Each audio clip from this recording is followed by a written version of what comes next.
So it's a new chapter known as excretory product and their elimination. और ये chapter वहीं से शुरू होता है जहां से पहले इस चैप्टर के साथ जोड़ता हूं। ये रहा हमारी सेल और इस सेल में है मेटाबॉलिज्म।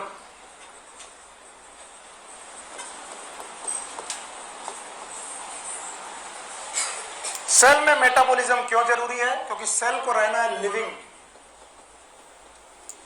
तो हर लिविंग सेल के लिए जिंदा रहने के लिए मेटाबॉलिज्म जरूरी है। और मैं पिछली 2 बार से बता रहा हूं मेटाबॉलिज्म के लिए 2 चीजें बहुत ज्यादा जरूरी हैं, एक न्यूट्रिएंट और दूसरा ऑक्सीजन। न्यूट्रिएंट आपको डाइजेस्टिव सिस्टम ने दी,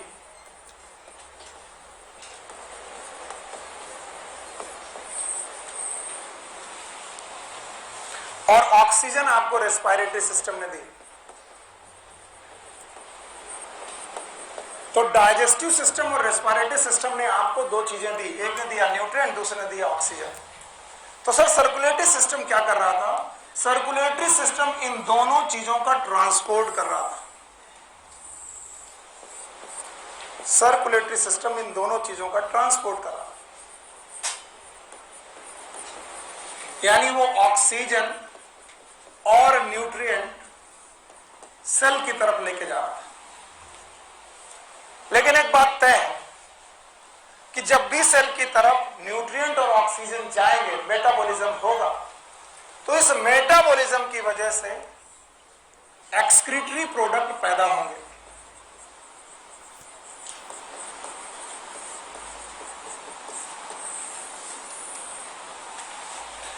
और मैं इन एक्सक्रीटरी प्रोडक्ट को बोलता हूं मेटाबॉलिक एक्सक्रीटरी प्रोडक्ट। ऐसे प्रोडक्ट जो मेटाबॉलिज्म की वजह से बने हो, those product are known as metabolic excretory product. जैसे मैं कहूं कि सर न्यूट्रिएंट का नाम कार्बोहाइड्रेट है, क्या नाम है? तो मैंने जब कार्बोहाइड्रेट की मेटाबॉलिज्म की, किसकी? मैं न्यूट्रिएंट पढ़ रहा हूं एक एक करके, मेरे साथ पढ़ते रहो। अगर मैंने कार्बोहाइड्रेट खाया और कार्बोहाइड्रेट अल्टीमेटली सेल में गया in the form of glucose, किसके फॉर्म में? और वो टूटा, तो उसने 2 प्रोडक्ट बनाए, एक CO2 और एक वाटर। तो CO2 और वाटर एक्सक्रीटरी प्रोडक्ट है। किसी बच्चे ने मुझे पकड़ लिया कि सर पानी एक्सक्रीटरी कैसा हो सकता है? मैंने कहा पानी एक्सक्रीटरी नहीं है, लेकिन अगर वाटर एक्सेस है, कैसा? Then it is excretory. Water normal amount में एक्सक्रीटरी, लेकिन अगर वाटर आपकी बॉडी में क्या हो जाए? एक्सेस, तो हम रखेंगे कि निकालेंगे? निकालेंगे। और दूसरी कौन? CO2। किसी ने कहा सर अगर कार्बोहाइड्रेट की बजाय हमने फैट खाया तो भी आपको यही 2 प्रोडक्ट मिलेंगे। कार्बोहाइड्रेट और फैट के जो एक्सक्रीटरी प्रोडक्ट है एक्चुअली CO2 और H2O ही है, क्योंकि फैट टूटेगा फैटी एसिड में, फैटी एसिड से होगा बेस्टा स्टाइल कोएंजाइम है, स्टाइल कोएंजाइम से क्रेब्स साइकिल के बाद ETS, CO2 बनेगी, H2O बनेगा। तो the 2 metabolic product are CO2 और H2O। फिर से बोलो, वाटर वेस्ट प्रोडक्ट है? नहीं, excess water is a waste. किसी ने कहा कि सर हम लोग कार्बोहाइड्रेट फैट के अलावा प्रोटीन खाते हैं। हमने कहा मैं इसी का इंतजार कर रहा था कि तुम प्रोटीन बोलो। जब आप प्रोटीन खाओगे तो इस प्रोटीन के वजह से बनेगी अमोनिया। बोलो क्या बनेगी? अमोनिया। इसको हम लोग यूरिक एसिड या यूरिया में भी तोड़ सकते हैं, और यूरिक एसिड में भी तोड़ सकते हैं, या यूरिक एसिड बना सकते हैं। इस तरीके के वेस्ट कहलाते हैं नाइट्रोजन वेस्ट। फिर से बोलो, याद रखना CO2 भी मेटाबॉलिक वेस्ट है, H2O भी मेटाबॉलिक वेस्ट है। H2O नॉर्मल के एक्सेस। अमोनिया, यूरिया और यूरिक एसिड भी मेटाबॉलिक वेस्ट है। साथ में जो हमने सॉल्ट खाया है वो अगर एक्सेस हो जाए, salt is not excretory product, excess of the salt is excretory product. जैसे कि अगर सोडियम एक्सेस हो जाए हमारे लिए एक्सक्रीटरी है, पोटेशियम एक्सेस हो जाए एक्सक्रीटरी है, क्लोराइड एक्सेस हो जाए एक्सक्रीटरी है, सल्फेट और फॉस्फेट बेटा एक्सेस हो जाए ये भी एक्सक्रीटरी है। तो इतने सारे एक्सक्रीटरी सब्सटेंसेस बन सकते हैं कोशिकाओं में। अगर मैं एक बार में रट्टा मारने के लिए बोलता तुम्हारी दिमाग खराब हो जाता है। इतना लिखा हुआ है और अपनी एनसीईआरटी में से अंडरलाइन करो कि एक्सक्रीटरी प्रोडक्ट में क्या क्या बन सकता है। बोलो क्या? CO2, water, ammonia, urea, uric acid, sodium, potassium, chloride, sulphate, phosphate. All of them are metabolic excretory product. इन मेटाबॉलिक एक्सक्रीटरी प्रोडक्ट का elimination it is known as excretion. Now everyone मुझे एक्सक्रीशन की डेफिनेशन बताएगा, हर बंदा मुझे excretion की भी डेफिनेशन बताएगा। What is excretion? Excretion is elimination of metabolic waste product.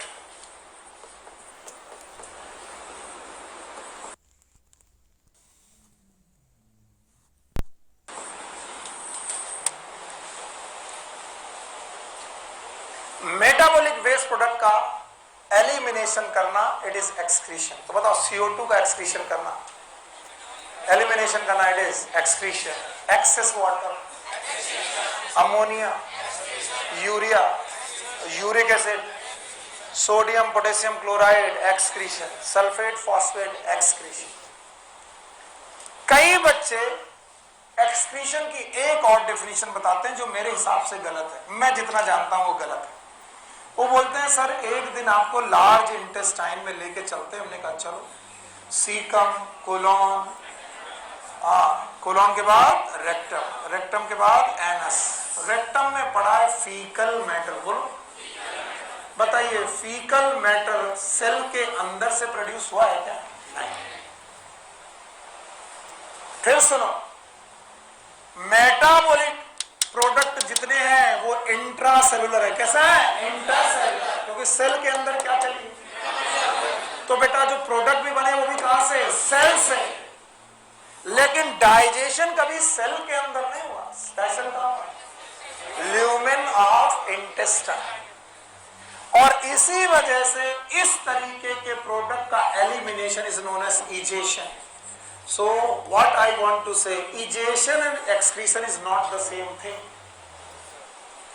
Egestion is not the removal of the undigested product or the removal of the waste product of alimentary canal. फिर से बोलो, removal of the waste product of alimentary canal.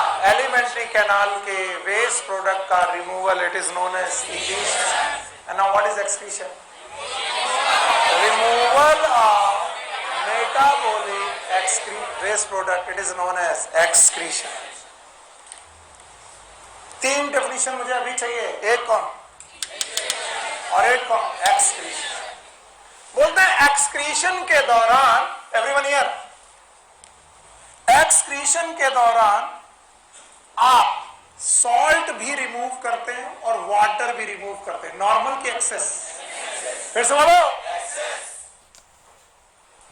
तो आप salt और water करते हैं, normal की access. फिर से बोलो, तो आप सॉल्ट और वाटर को भी रिमूव कर रहे हो। इसका मतलब ब्लड में प्रेजेंट सॉल्यूट, ब्लड में प्रेजेंट सॉल्यूट और सॉल्वेंट दोनों को रिमूव करने की कोशिश कर रहे हो।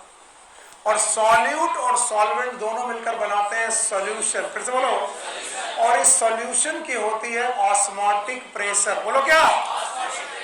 तो सॉल्यूशन का होता है ऑस्मोटिक प्रेशर। अगर सॉल्यूशन में सॉल्यूट ज्यादा तो ऑस्मोटिक प्रेशर ज्यादा, अगर कम तो अगर मैं एक्सेस सॉल्ट को निकाल रहा हूं या फिर कम सॉल्ट होने पर सॉल्ट प्रोड्यूस कर रहा हूं तो मैं कौन सा प्रेशर बैलेंस कर रहा हूं? Osmotic pressure. ऑस्मोटिक प्रेशर को बैलेंस करना it is known as osmoregulation. फिर से बोलो। सो बेटा मेरे बच्चे, यहां पर तीन बड़े बड़े शब्द आपको मिलेंगे। Number 1 is excretion, number 2 is egestion, number 3 is osmoregulation. तीनों शब्द बता पाओगे? वाकई? What is egestion? Removal of waste product of alimentary canal. कैसे बोलो? Removal of waste product of alimentary canal, it is egestion. ये इंट्रासेलुलर है कि extracellular? Extracellular. Lumen से है? Yes. Now what is excretion? Removal of metabolic waste product. Removal of, it is known as excretion. What is osmoregulation? It is the maintenance of water and salt. Water and salt. It is known as osmoregulation.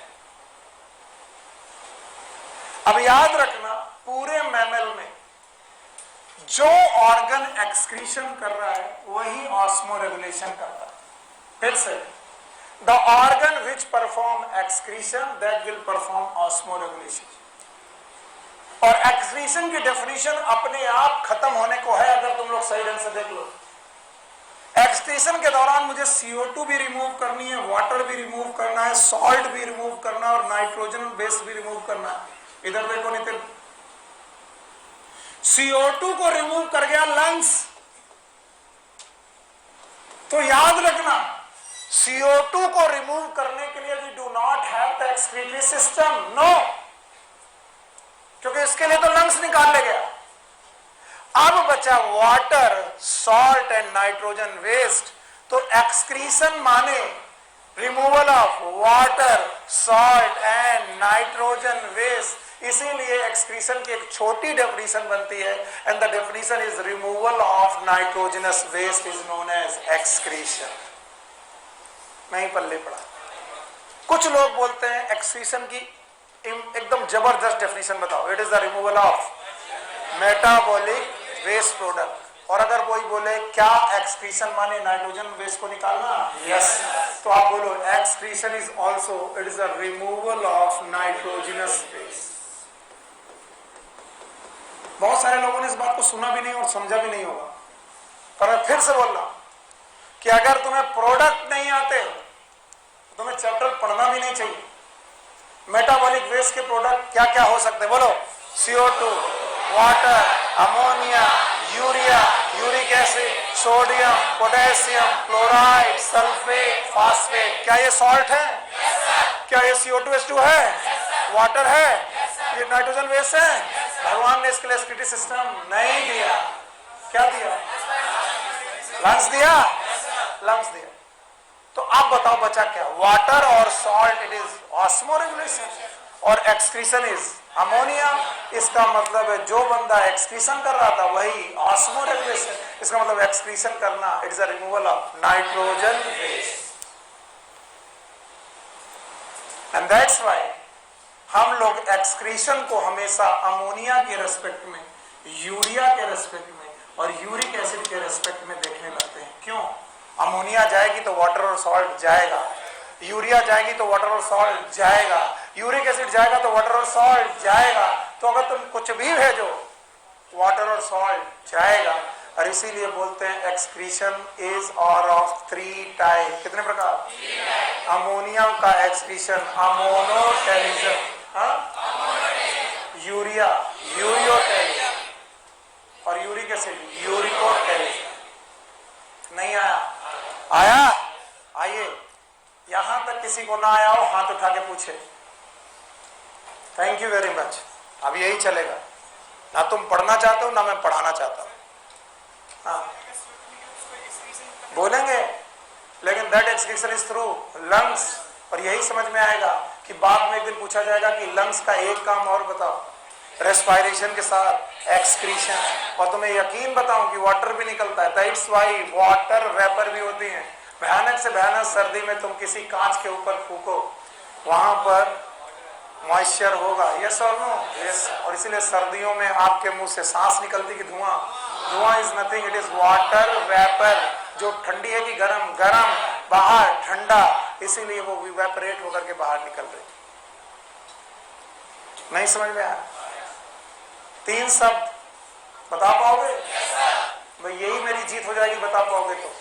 One is egestion, excretion, osmoregulation. Egestion याद है? Removal of metabolic waste,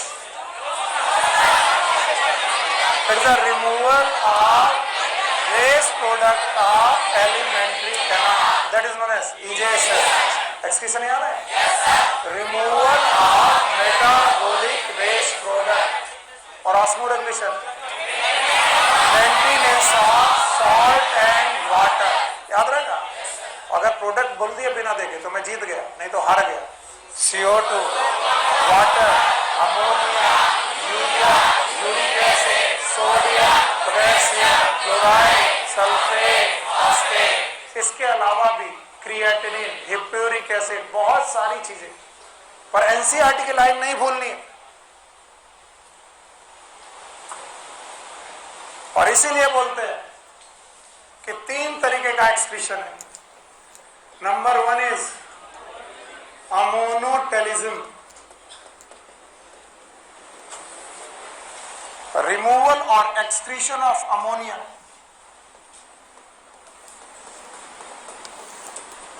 It is known as excretion of ammonia.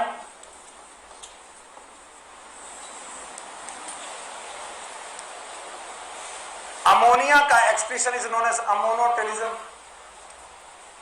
The organism which perform ammonotelism, they are known as ammonotelic.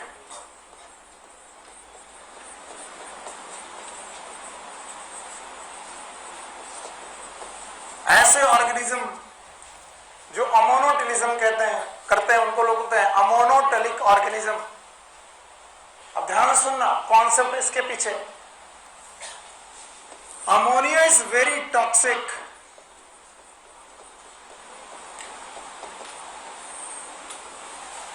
Ammonia बहुत toxic है. सो अगर आपको ammonia remove करना है तो इसे आप कॉन्सेंट्रेटेड फॉर्म में नहीं रिमूव कर सकते, क्योंकि जहां जाएगी वहां कोरोजन करेगी. आपको मैं एक हाइड्रोक्लोरिक अम्ल की एक बूंद कंसंट्रेटेड फॉर्म में डालूं, आपकी खाल जल जाएगी. लेकिन वही हाइड्रोक्लोरिक अम्ल की एक बूंद, HCl की एक बूंद मैं पूरे ड्रम ऑफ वाटर में डाल दूं और फिर वो ड्रम ऑफ वाटर से नहा लूं, मैं जल जाऊंगा? नहीं जलूंगा. क्यों? तो जितने भी टॉक्सिक सब्सटेंस होंगे उन्हें कंसंट्रेटेड फॉर्म में डालना है कि डाइल्यूटेड. तो याद रखना अमोनिया टॉक्सिक है, इसलिए इसको बहुत ज्यादा डाइल्यूटेड फॉर्म की जरूरत है. एक्सक्रीशन इन डाइल्यूटेड फॉर्म. और डाइल्यूटेड फॉर्म में डालने के लिए यू नीड वाटर. क्या चाहिए? वाटर. और कम वाटर भी बहुत ज्यादा. तो याद रखना वो ऑर्गेनिज्म जो पानी में रहते हैं, कहां पर? वही इसे अफोर्ड कर सकते हैं, क्योंकि उन्हीं के पास पानी ज्यादा है. इतने से इसको चाटा मारा करो जब ये सोया करे. हाँ बिल्कुल मार दिया करो मेरी तरफ से है. जैसे ही ये सोए कंटाप तो दूसरे दिन से सोना बंद. वाटर बहुत ज्यादा चाहिए. And that's why only aquatic organism, पानी में रहने वाले ऑर्गेनिज्म ही ऐसा एक्सक्रीशन करने के लिए बाध्य हैं. और इनके 3 एग्जाम्पल एनसीईआरटी लिखती है, तो कम से कम वो 3 एग्जाम्पल लर्न कर लेना. यस पहले नो हम लोग कॉर्डेटा के रेस्पेक्ट में बात कर रहे हैं, इसीलिए मैं पहले से डिवाइड कर रहा हूं. याद रखना इनवर्टिब्रेटा. बोलो कौन? चलो सारे लोग पहले इनवर्टिब्रेटा की पूरी लिस्ट बनाएंगे. बताएंगे? बोलो कौन? कोरीफेरा, सीलेंट्रेटा, शाबाश, और टीनोफोरा, और प्लैटीहेल्मिन्थेस, फिर एस्केहेल्मिन्थेस, फिर एनेलिडा, शाबाश, एनेलिडा के बाद आर्थ्रोपोडा, आर्थ्रोपोडा के बाद मोलस्का, फिर इकाइनोडर्मेटा, फिर हेमिकॉर्डेटा, फिर कॉर्डेटा.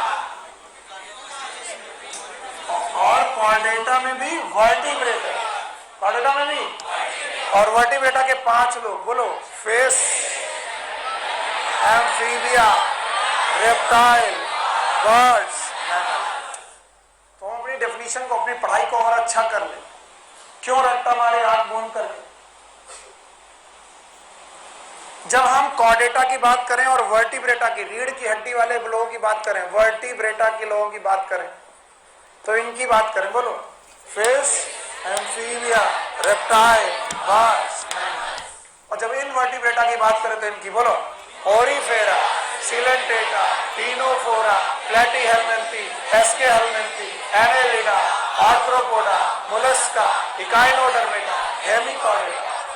कॉर्डेटा वर्टिब्रेटा की तरफ चला गया। अब आपकी एनसीईआरटी जो 3 एग्जांपल लिखती है वो मैं लिखने की कोशिश कर रहा हूं। अमोनोटेलिक ऑर्गेनिज्म के 3 एग्जांपल एनसीईआरटी लिखती है। One is known as bony fishes, Chondrichthyes की ऑस्ट्रिक्टिस। दूसरा एक्वाटिक एम्फीबियंस,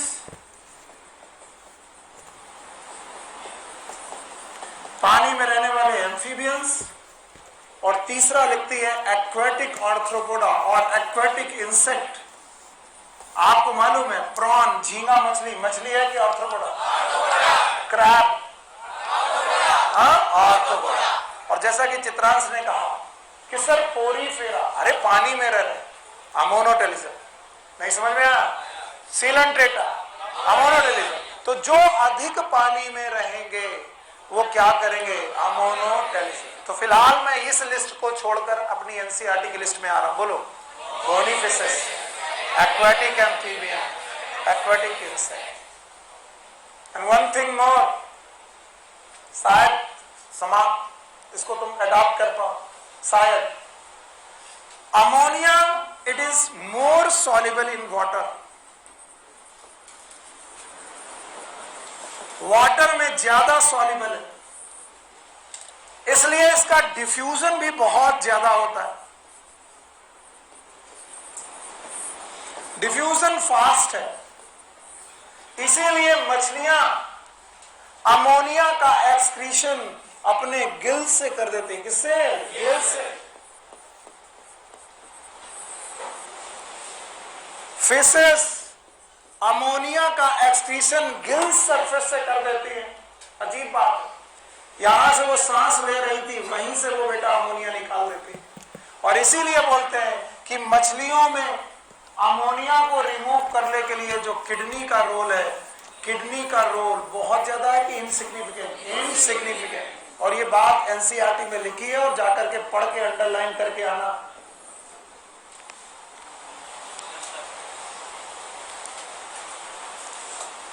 अमोनिया का एक्सक्रीशन उसकी सॉल्युबिलिटी पे डिपेंड करता है, और सॉल्युबिलिटी अगर ज्यादा हुई तो डिफ्यूजन फास्ट, और अगर डिफ्यूजन फास्ट तो जहां सरफेस मिलेगी वहीं से वो निकल भागेगी।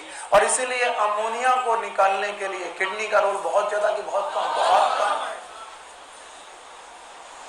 बहुत कम है। और इसीलिए मछलियां अपनी अमोनिया का एक्सक्रीशन किडनी से करती है कि गिल से? गिल से। अगर आपको की हर एक लाइन में जो लिखा हुआ वो आ गया, अगर नहीं आता तो मैं फिर से रिवाइज करता हूं।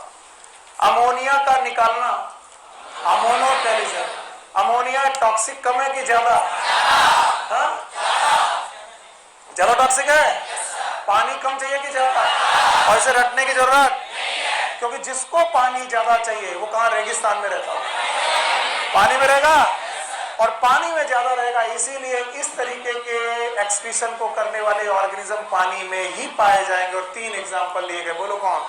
बोनी फिशेस, एम्फीबिया, सारे एम्फीबिया के एक्वाटिक और इंसेक्ट। पूरी कहानी यहां तक और खत्म हो गई। अगर तुम ये 5 जानते तो रट्टा मारने की जरूरत नहीं। बोलो कौन? Fish, amphibia, reptile, birds, mammal. समझ रहे हो? ये हुआ अमोनोटेलिज्म। हटा दे।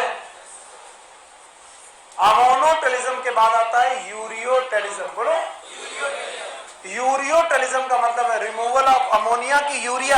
यूरिया हटा रहा हूं। चैप्टर इतने प्यारे हैं कि इनको तुम लोग रट्टा मारते हो। अगर कॉन्सेप्ट पढ़ना चाहोगे तो हर एक चीज बेटा वहां पर कॉन्सेप्ट में। It is elimination of urea.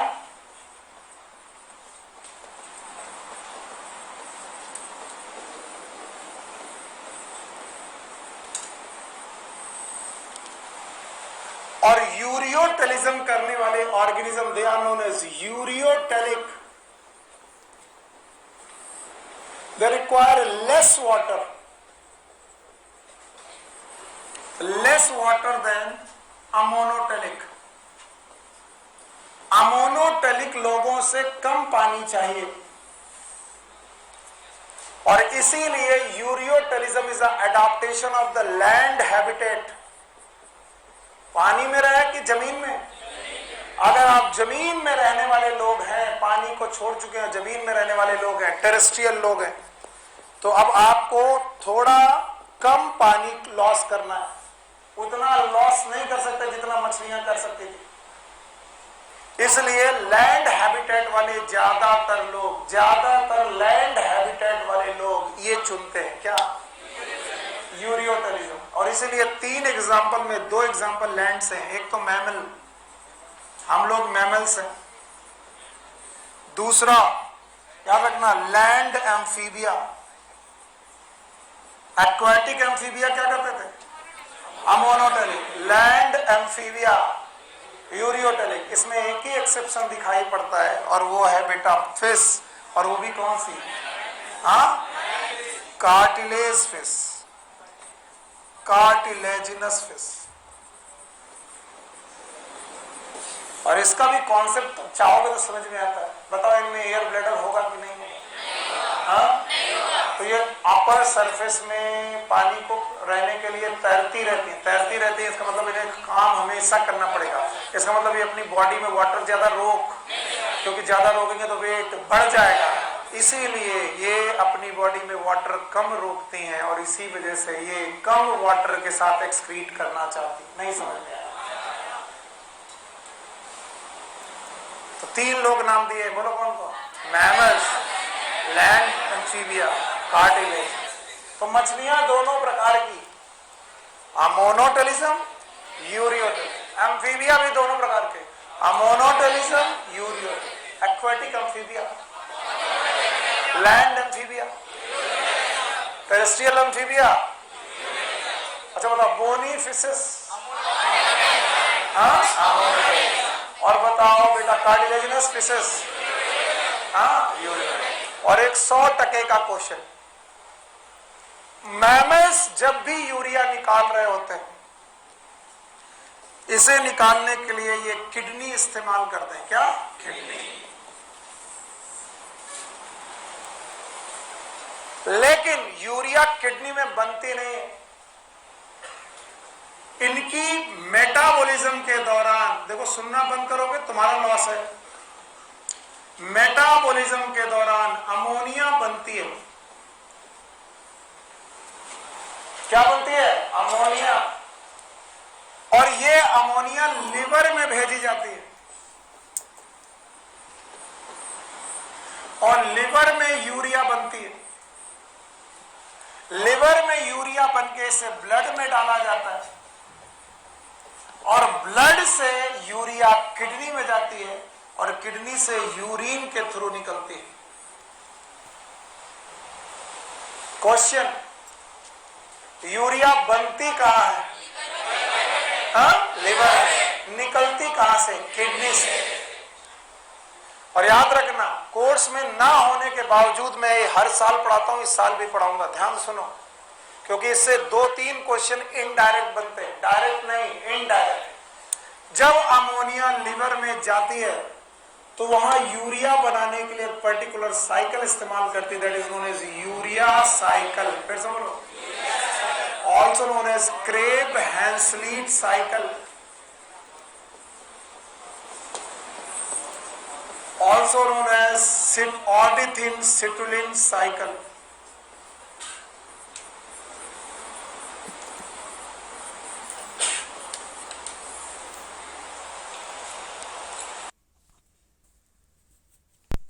लोग हैं वो किसे ज्यादा इस्तेमाल? किडनी। जरा मछलियां याद तो अमोनिया निकालने के लिए किडनी का इस्तेमाल करते थे। बहुत रोल था कि इनसिग्निफिकेंट। और हम मैमल लोग किडनी से यूरिया निकालने के लिए यूरिन बना रहे और यूरिया बन कहां रही है? लिवर में। और लिवर में जब यूरिया बन रही तो एक साइकिल से बन रही, साइकिल का नाम हाँ यूरिया साइकिल, फिर से बोलो urea cycle. And this urea cycle is also known as Crabbe-Hanslitt cycle, also known as ornithine-citrulline cycle. Course में ना होने के बावजूद एक बार पढ़ेंगे और उसके आगे कट का निशान लगा देंगे कि नहीं पढ़ना, एक बार सुनना है बस। पढ़ाओ यूरिया साइकिल। इसके इनडायरेक्ट क्वेश्चन में तुम्हें सिखाता हूं, डायरेक्ट क्वेश्चन कभी नहीं आएगा। कभी किसी एग्जाम में अभी तक 3-4 सालों में यूरिया साइकिल से डायरेक्ट क्वेश्चन नहीं आया, पर मैं वो सारे इनडायरेक्ट क्वेश्चन आपको दिखाऊंगा जो आए। चलिए याद रखना, अमोनिया जब लिवर में पहुंचती है तो ये अमोनियम आयन में कन्वर्ट होती है। अमोनियम आयन में कन्वर्ट होने के बाद ये CO2 के साथ जुड़ती है और साथ में ATP के साथ जुड़ती है। 3 चीजें बोलो, अमोनियम आयन, CO2 और ATP। इन तीनों चीजों से जुड़ करके ये एक प्रोडक्ट बनाती है, नाम है कार्बामोइल फॉस्फेट। कैसे याद रखें कि सर इतना भयानक नाम कैसे याद रखें? कार्बन से कार्बा, ठीक है, कार्बन डाइऑक्साइड से कार्बा, एमोनिया से मॉइल और ATP से फॉस्फेट। बोलो कार्बामोइल फॉस्फेट किससे बना? क्या आपकी बॉडी में अमोनिया बनी? अमोनिया कहां पहुंची? लिवर। कहां पर? लिवर में उसे कौन मिला? CO2। अमोनिया किसमें कन्वर्ट हुई? Ammonium ion. कौन मिला? CO2। और कौन मिला? ATP। क्या बनाया? Carbamoyl phosphate. फिर से बोलो कार्बा। इस कार्बामोइल फॉस्फेट पे ऑर्निथीन का रिएक्शन हुआ, यानी ऑर्निथीन कार्बामोइल फॉस्फेट से जुड़ी। कार्बामोइल फॉस्फेट और ऑर्निथीन मिलकर बनाए citrulline, and that's why this cycle is known as ornithine citrulline cycle। इस सिट्रुलिन साइट में एस्पार्टिक एसिड आकर के जुड़ा।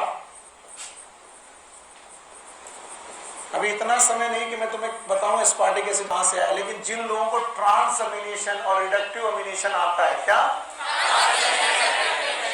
तो वैसा प्रोसेस है ये ट्रांस अमीनेशन। कोई भी एक अमीनो एसिड दूसरे अमीनो एसिड में चेंज हो जाए, it is known as trans अमीनेशन।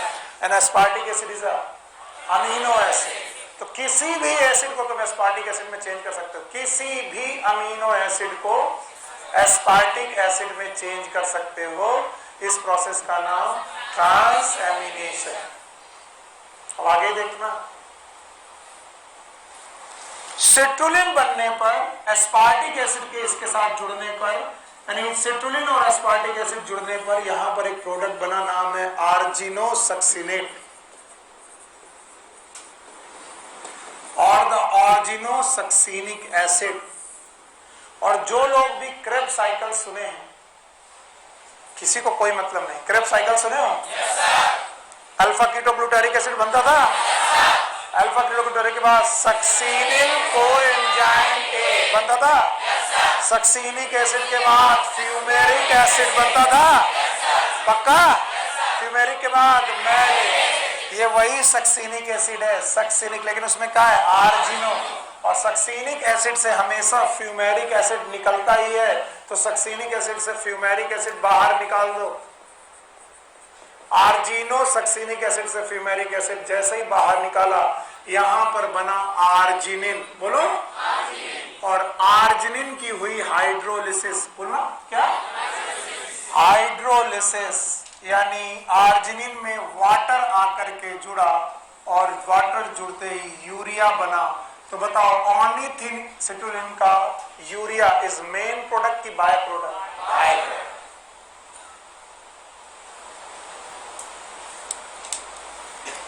मुझे मालूम है ये तुमको नहीं पढ़ना है, मत पढ़ना।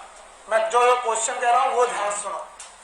जब भी यूरिया का आप फार्मूला लिखोगे, इट इज NH2CO NH2, तब आपको पता चलेगा urea is nothing but combination of 2 thing, ammonia and CO2। This is ammonia, this is ammonia, this is CO2। तो यूरिया निकालकर आप 1 मोल CO2 और 2 मोल अमोनिया अपनी बॉडी से निकाल लो, किसी को कोई मतलब नहीं। जो लोग सुन रहे बच्चा वो मेरी तरफ ध्यान दें, बाकी तो जो करना करें। यूरिया निकालकर एक्चुअली आप 2 मोल अमोनिया और 1 मोल कार्बन डाइऑक्साइड निकाल लो। तो ये क्वेश्चन आ चुका है कि यूरिया एक्चुअली कौन से 2 बड़े बड़े प्रोडक्ट को आपकी बॉडी से निकालता है, बोलो, अमोनिया और CO2। और ये भी क्वेश्चन आ चुका है कि urea is the main product of urea cycle की बाय प्रोडक्ट, बाय प्रोडक्ट। बस इन 2 क्वेश्चन की वजह से मुझे इतना बड़ा पढ़ाना पड़ा। अगर आपको ये तीनों नाम याद है तो याद रहेगा, ऑर्निथिन, सिट्रोलेन, साइकिल। तीसरा एक क्वेश्चन और आया, किस सब्सटेंस की हाइड्रोलिसिस से किस यूरिया बनेगा, आर्जिनिन। ये 3 क्वेश्चन है जो इनडायरेक्ट वे में इस साइकिल से पूछे गए। बाकी मुझे कोई भी जरूरत नहीं थी ये साइकिल पढ़ाने की, because it is out of course. पहले से लिख दे रहा हूं, कहीं पर भी इसे पढ़ाने की जरूरत नहीं थी, लेकिन ये 3 क्वेश्चन संभाल लेना बेटा, बस मेरा काम मिल जाएगा। बताओ, यूरिया निकालकर आप क्या कर रहे हैं, अमोनिया और CO2, अमोनिया और CO2। और CPMT ने 1 साल क्वेश्चन पूछा था और मैं बता नहीं सकता कि वो कितना प्यारा क्वेश्चन था। अब CPMT होता नहीं इसलिए क्वेश्चन यूजलेस है, क्वेश्चन यूजलेस है। उन्होंने पूछा था वो कौन से 2 स्टेप हैं जहां पर क्रेब्स साइकिल और यूरिया साइकिल मर्ज कर सकती हैं। This is alpha keto glutaric acid, इसके पहले CO2, इसके बाद CO2, and this CO2 will produce urea cycle. Alpha keto के पहले और अल्फा कीटो के नहीं आया तो आपकी बॉडी में क्रेब साइकिल भी चल रही है और क्रेब हैंसलीड भी चल रही है, और दोनों एक दूसरे के साथ मर्ज हो रही हैं। और जिन्होंने भी रेस्पिरेटरी सिस्टम मेरे साथ पढ़ा था उनको मैंने कुछ एजम्पशंस पढ़ाए थे, याद है? और मैंने माना था कि कोई भी प्रोडक्ट किसी दूसरे प्रोडक्ट को बनाने या नहीं यूज होता। क्या ऐसा हो सकता है? तो वो बताओ क्या था रियल बात की एजम्पशन? This is ureotelism. बोलो बाय बाय करें। चलो, यूरिया कहां बनती है? कहां पर? लीवर। कहां से निकलती है? किडनी से। नाउ द यूरिकोटेलिज्म,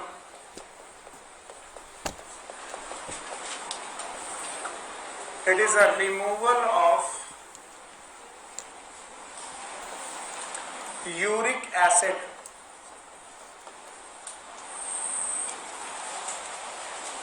याद रखना, यूरिकोटेलिज्म ऑर्गेनिज्म को यूरोटेलिक बनाता है, और यूरिकोटेलिज्म ऑर्गेनिज्म जो होते हैं दे रिक्वायर लीस्ट वाटर, सबसे कम water, least water for excretion. अगर गौर से सोचोगे तो ये उनको सुटेबल है जो जमीन की सतह को छोड़कर रहना सीखते हैं, क्योंकि जमीन की सतह को छोड़कर तुमने रहना सीखा तो अब आप पर वेट लगेगा mg, क्या लगेगा? और आप अपना m कम से कम करना चाहोगे, क्योंकि g तो कम कर नहीं सकते, तो m कम से कम करने के लिए आप अपनी बॉडी में वाटर और बढ़ाओ कि और कम करो? और कम। तो जितने भी एरियल हैबिटेट हैं, कैसे वो पानी बॉडी में कम की ज्यादा? कम। इसीलिए यूरिकोटेलिज्म। तो बोलते हैं एरियल हैबिटेट या फिर आर्बोरियल हैबिटेट। आर्बोरियल का मतलब ट्री में रहने वाले, पेड़ में रहने वाले लोग इस तरीके का काम करते हैं। और इनमें एग्जाम्पल है 3 लोग, एक है बर्ड्स, एनसीईआरटी देखते रहिए, दूसरे हैं बेटा रेप्टाइल्स, और तीसरे हैं लैंड स्नेल्स।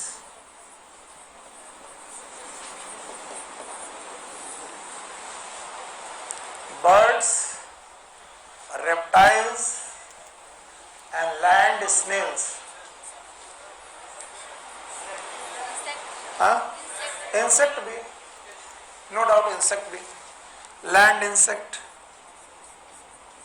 अब तीनों के एग्जांपल बताओ, तीन तीन। अमोनोटेलिज्म,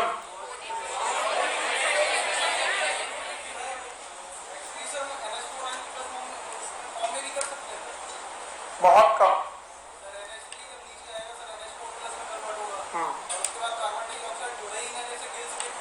बहुत कम, क्योंकि एसिडिक और बेसिक बैलेंस भी करती किडनी, और वो बहुत मुश्किल से बैलेंस हो पाएगा। अगर तुमने NH4+ खत्म कर दिया तो आपने अपनी बॉडी के H+ आयन छोड़ दिए, इसका मतलब आपकी बॉडी से H+ निकल गया, यानी आपका ब्लड बेसिक होता जाएगा।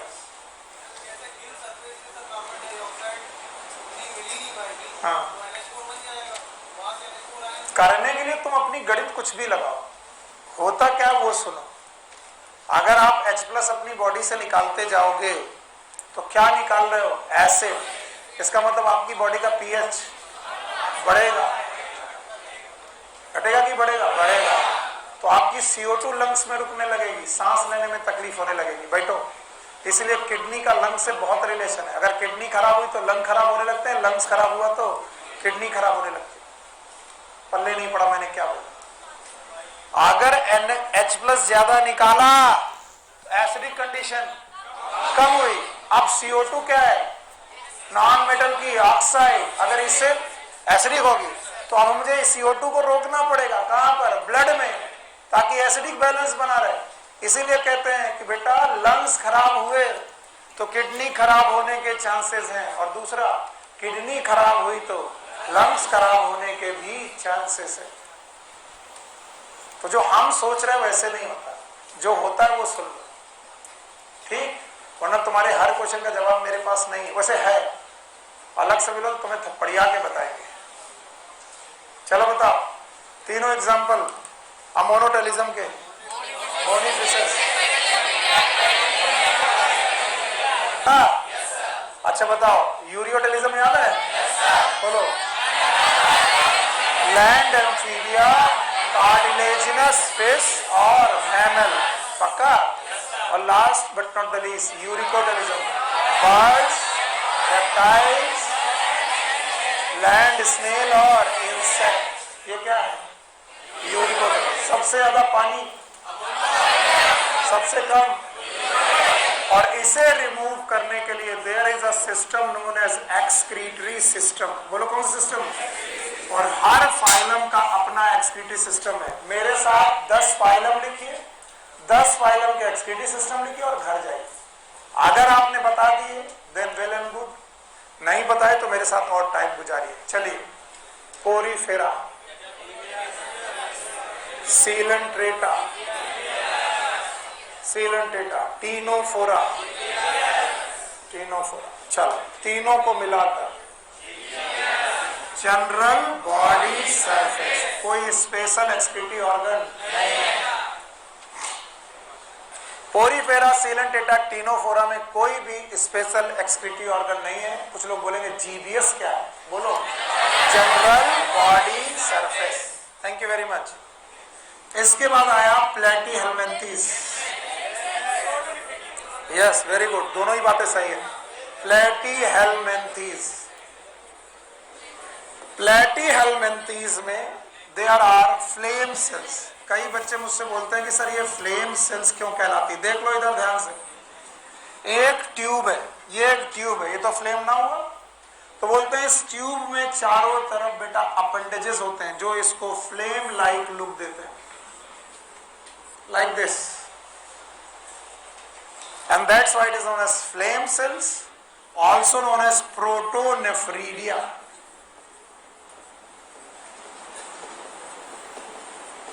फ्लेम सेल का दूसरा नाम है प्रोटोनेफ्रिडिया। और भाइयों बहनों, प्रोटोनेफ्रिडिया 3-4 जगह और वो NCERT में है, लिखो और मेरे साथ बेटा रिवाइज करो। रोटिफर्स,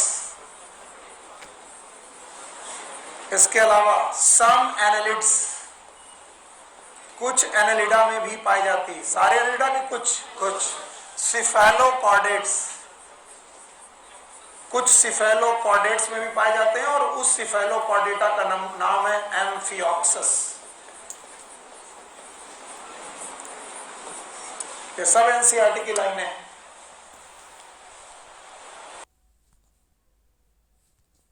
फेरा Coelenterata Ctenophora जीबीएफ।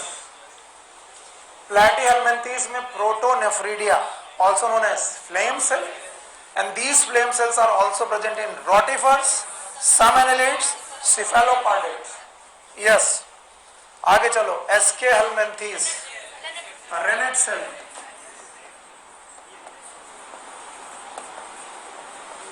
they are known as renette cell. X shape cell है, एक्स शेप ट्यूब्यूल है, एच के आकार के ट्यूब्यूल पाए जाते हैं इनमें, renette cell.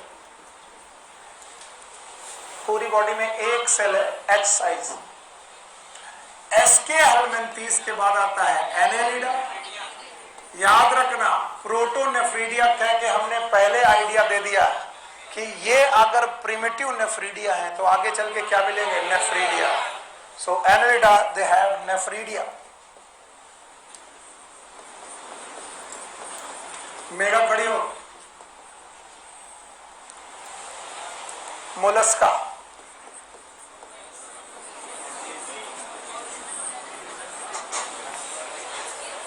Gills, excretion, gills और ऑर्गन ऑफ बोजेनस मोलस्का और Keber's organ. Very good. One is known as gills, organ of Bojanus और केबर्स ग्लैंड। शाबाश, बैठा, पहले बैठ गए। चलो भाई सक्सेना साहब। Arthropoda,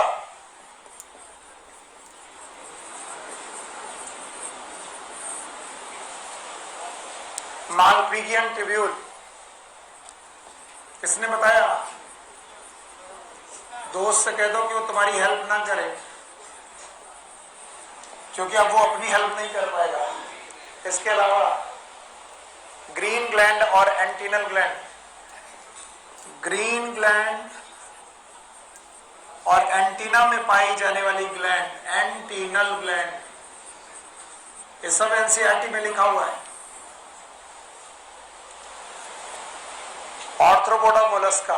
now Echinodermata absent, absent या फिर जीबीएस। इकाइनोडर्मेटा एब्सेंट या फिर GBS, general body surface.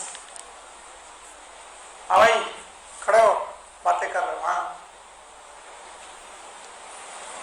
Echinodermata खत्म। अब आओ हेमिकॉर्डेटा। सीधे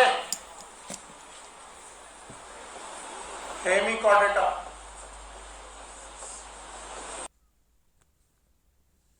प्रसाद जी आप बताने की कोशिश कर रहे थे, खड़े होइए। चोरी करके देख करके बताने वाले चोर लोग होते हैं। पढ़ाई लिखाई पे ध्यान दो, नहीं सारा पुरुषार्थ यही धरा रह जाएगा।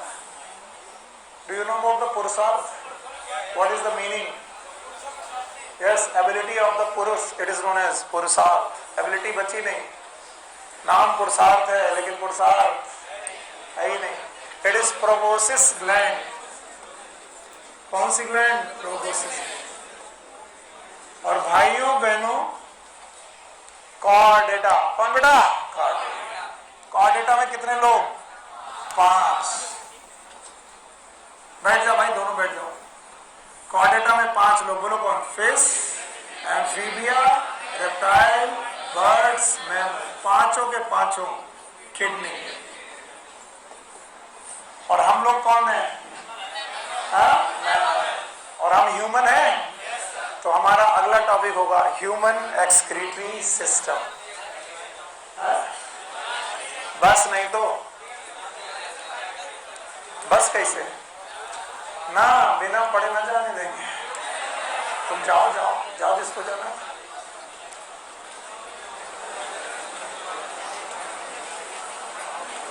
ये सब मैं पढ़ा चुका हूं और ये सब यहां पर लिखा हुआ है। हटाएं? ओके, क्या हुआ? Human excretory system,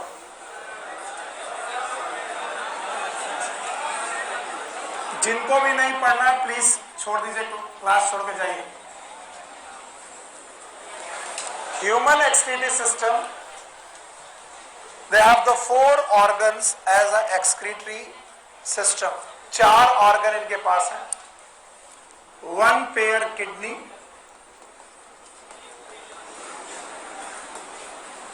1 pair ureter, 1 urinary bladder,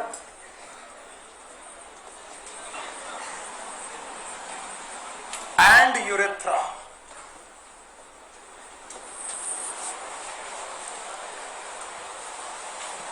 एक पेयर किडनी, एक पेयर यूरेटर, एक यूरिनरी ब्लैडर और urethra. Kidney, they are bean shaped,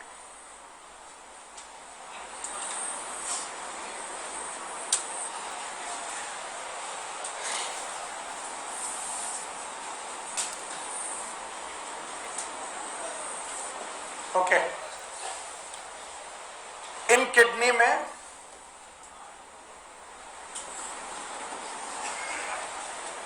निकलने वाले ट्यूब का नाम है यूरेटर। यूरेटर नाम के जो ट्यूब हैं वो बेटा एक ब्लैडर में जाते हैं, यूरिनरी ब्लैडर, और यूरिनरी ब्लैडर बेटा ओपन होता है outside by urethra. Here is a kidney, these tubes are ureter, then this bladder is known as urinary bladder,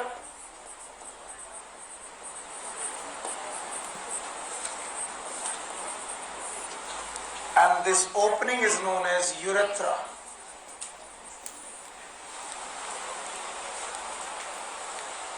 And total human excretory system is abdominal. It is abdominal. और abdominal एक cavity है और वो मैंने बहुत पहले पढ़ा दी थी, याद है किसी को? डायाफ्राम के नीचे और इंग्वाइनल एरियाज के ऊपर एक कैविटी है जिसका नाम है एब्डोमिनल कैविटी। फिर से बोलो, यस, खड़ो बेटा। What is coelom?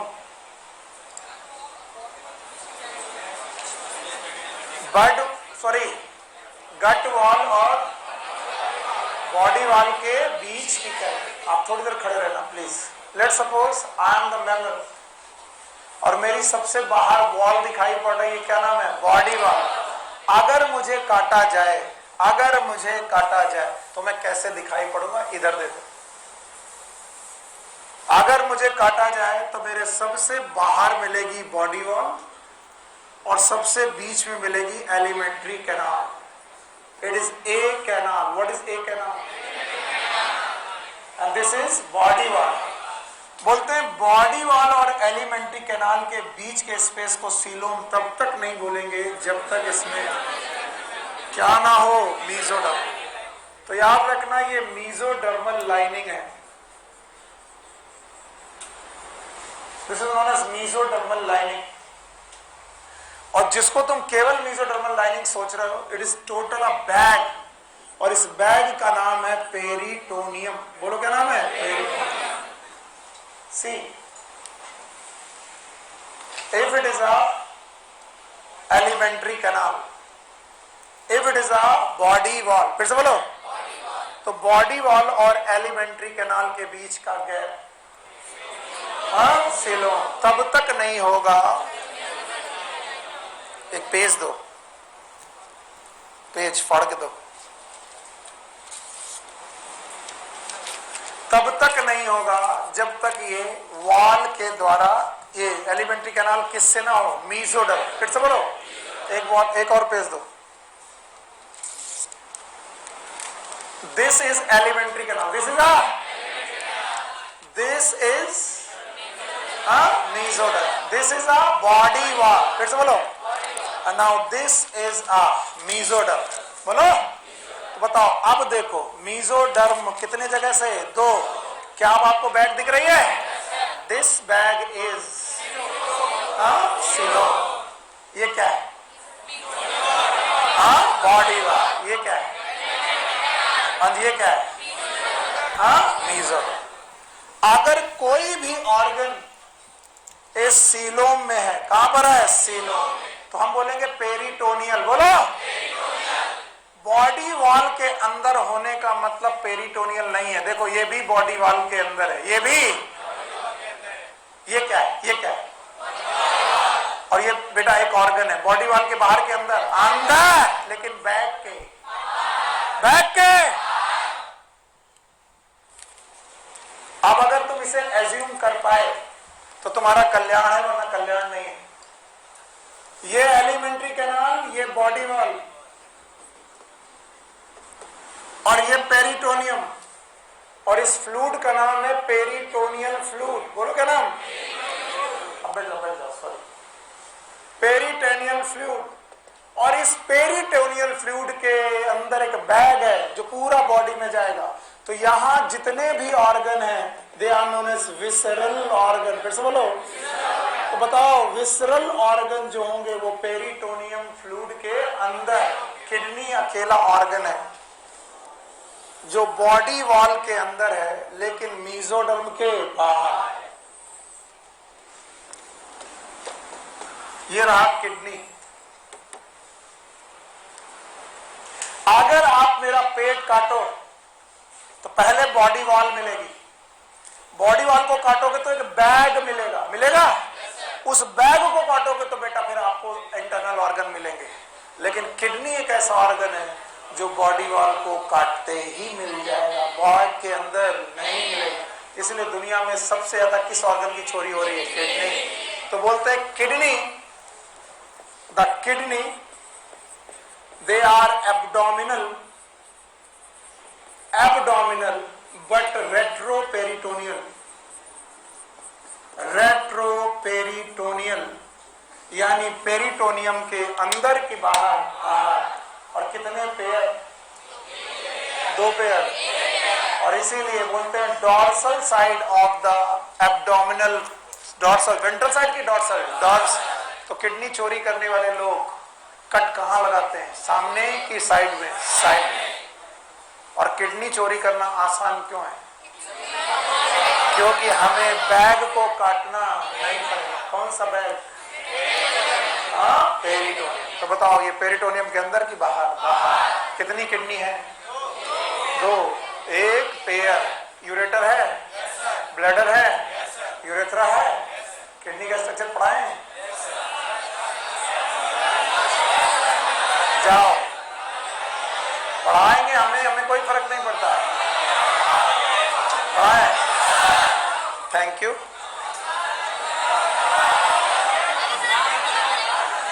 पहले खुद अपने भाइयों बहनों से पूछ लो कि पढ़ाएं कि नहीं. किडनी के अंदर जाएंगे तो 2 लेयर पड़ेगी, एक कॉर्टेक्स और एक मेडुला. कॉर्टेक्स रीजन को छोड़ दो तो मेडुला में है पिरामिड. बोलो क्या? पिरामिड. मैं बना नहीं रहा हूं, टाइम लगेगा. पिरामिड का नाम है मेडुलरी पिरामिड. सुनना ही नहीं है. उनमें minor calyx, major calyx, pelvis आगे ureter. To be continued in next topic, next chapter. Next class. Thank you very much. Bye bye.